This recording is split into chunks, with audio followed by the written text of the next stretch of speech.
Everything goes the way it goes. Everything unfolds the way God wants it to. Of course, I am not a fatalist and say this is my destiny. To truly shape your own life, you must take actions. I observe the stories of people around me. Some of my friends, the ones I grew up with, and now they are 42, 45 years old, and many of them have taken the position that all good things are behind them, that now it's time to simply live out their lives.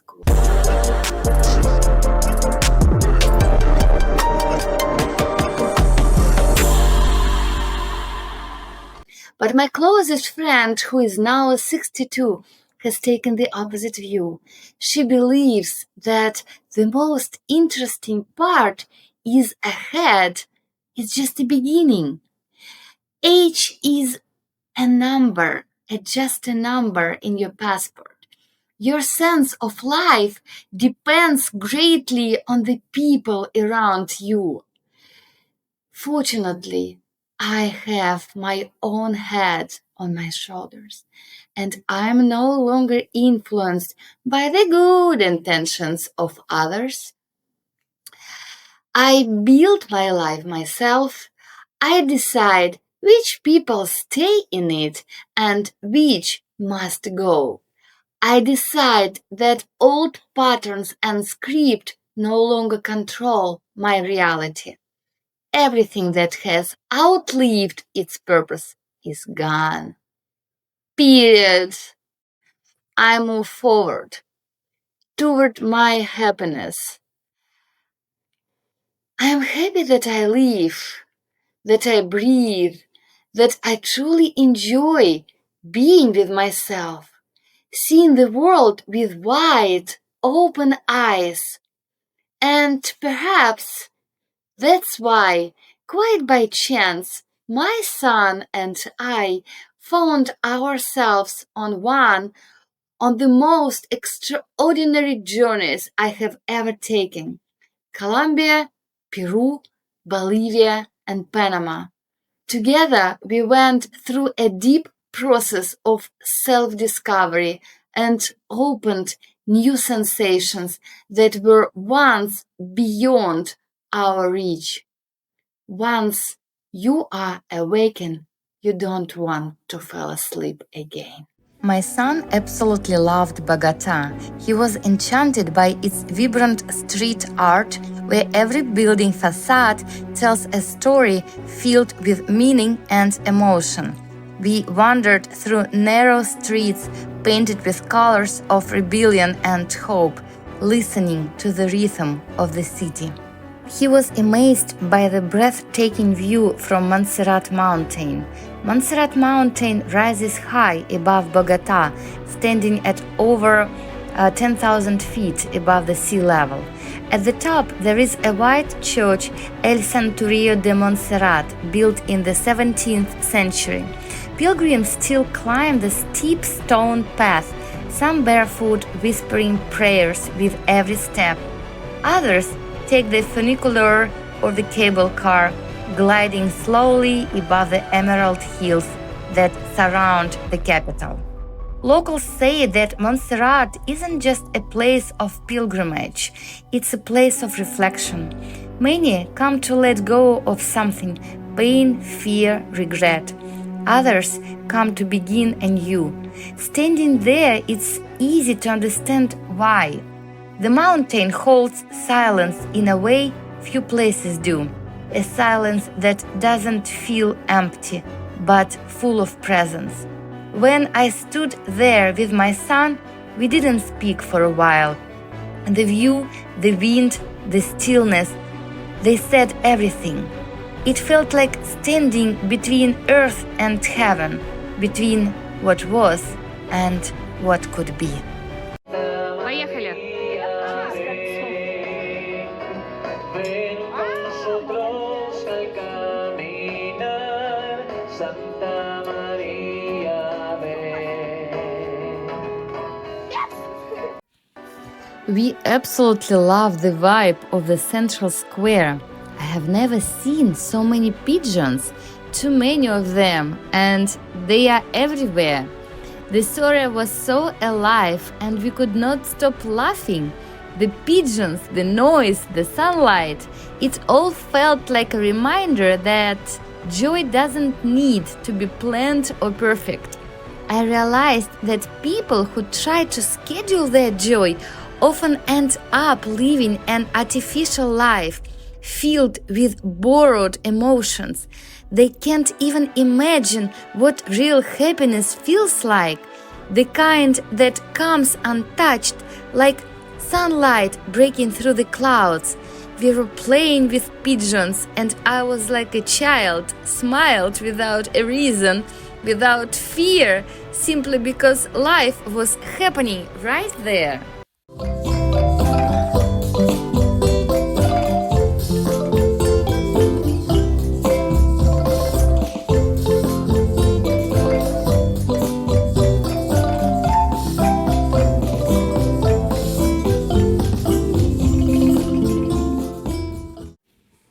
Then we flew to Peru, and there were impressed by Rainbow Mountains.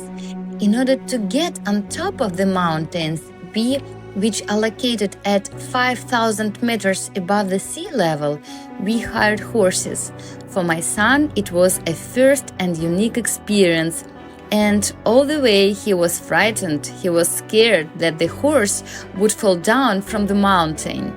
But I was receiving too much pleasure myself from each second of ride, of observing the nature beauty that I saw around. Every experience fills you with new emotions.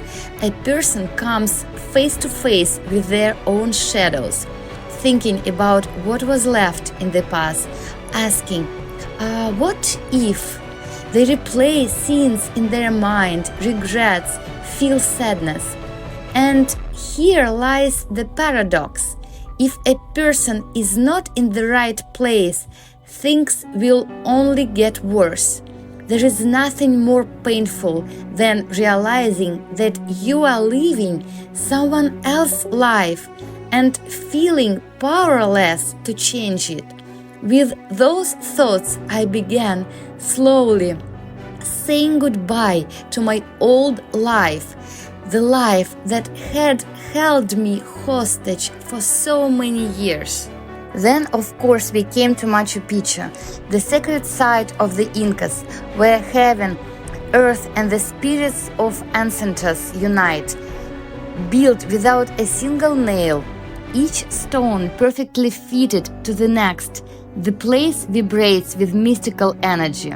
We walked through the ruins of the ancient city, then climbed to Huayna Picchu, a steep, challenging trail, but the view from the top was breathtaking. The entire Machu Picchu lay below us, open like a palm. When my son and I stood up there together, the joy and wonder we felt after hundreds of steps was something that can only be truly experienced when shared. We shared every emotion and multiplied the happiness by 2. I cannot imagine what a person feels standing at the top of a mountain alone or among people who feel like strangers. That person must be truly, deeply lonely and lost in his thoughts and the weight of difficulties and problems that he once agreed to put on himself. It was then that a thought came to me: to start over is normal. What's not normal is pretending to be happy when you know you're living a life that is not yours. Not with the person you love, not by your own script, but by one written by others. God, how frightening that is. It's not frightening to start over, it's frightening to die without ever testing the essence of life itself. I guess I'm one of the lucky ones, the kind who can choose, create, fall, make mistakes, rise and move forward again. the kind who can smile, laugh, and create celebration even when the world is in turmoil, the one who always flies toward the light, leaving darkness behind. In truth, people fall into two categories. Some survive, they calculate, plan, ensure, save, as if trying to buy safety from life. And it doesn't matter how many zeros are in their accounts, it's never enough. And others live, even if they have only $5 in their pocket, they feel the wind, smile at the sun, and trust the road ahead. And so the question remains, which of them is truly happy? Then came Bolivia, and with it one of the most otherworldly places on earth, the Uyuni Salt Flats. A place where the sky merges with the earth, where the boundaries between worlds disappear, between who you are and who you could become. I stood upon an endless mirror, not knowing whether I was walking on the sky or simply reflecting in it.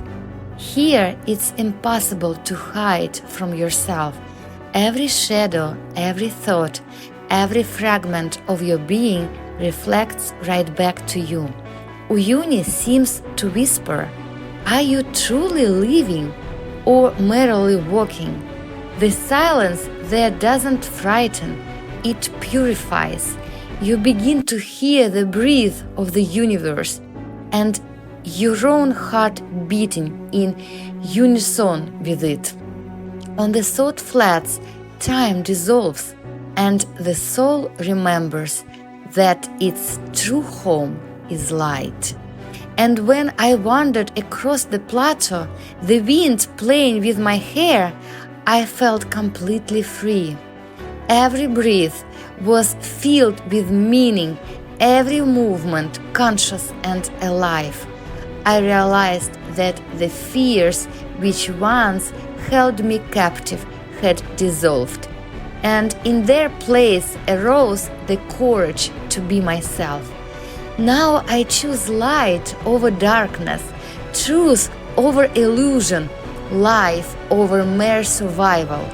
And in that choice, there is no hesitation, no doubts, only a deep joy and gratitude for every moment, every encounter, every chance to walk my own path.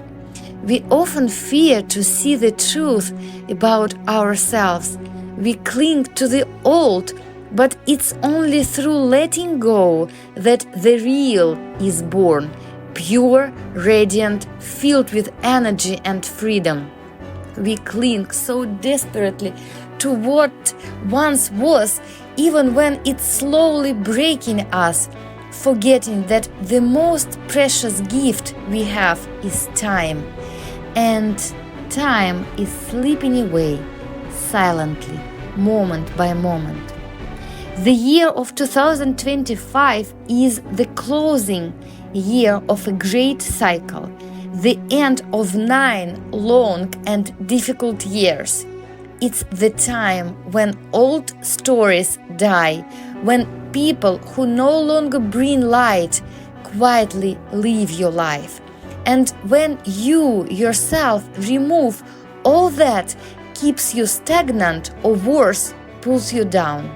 To resist the current of life is pointless, but to surrender, to trust the wind of change and flow with it, that is the wisest thing we can do. I resisted for so long, but I truly let go, stopped fighting, and set my soul free somewhere in the middle of August. It's been almost 2 years since the moment I told myself that I would change my life and that I wouldn't give up no matter what. I have been through storms. I was shaking back and forth, filled with doubts, temptations to step away from my path. There were setbacks, emotional breakdowns, financial challenges, tears, many tears, many tears. But I didn't give up. I stayed loyal to my principles, values, despite all challenges. My support team is small, but it is great. You're always by my side. Love you deeply. I won. We won, my son and I. And I feel no shame for a single word, a single action, a single choice. Because truth and strength are born only in solitude. When you are left alone with yourself, not for 6 months, that's too short, but for 24 months, that's when you finally begin to understand who you truly are. That's when the real union between yourself and life begins, a flow filled with meaning. Everything that came before was just a preparation for the true experience of life and of happiness. So much of the past was meaningless and empty. People, conversations, activities, imposed ideas, heavy talks, lies, above all, lies to myself. And now I have become an entire universe, one that can be read endlessly, one that lets only the chosen few enter its orbit. I don't need a crowd. I just need truth, depth, and life itself. And that's when real miracles began to happen. But that I will tell you in the next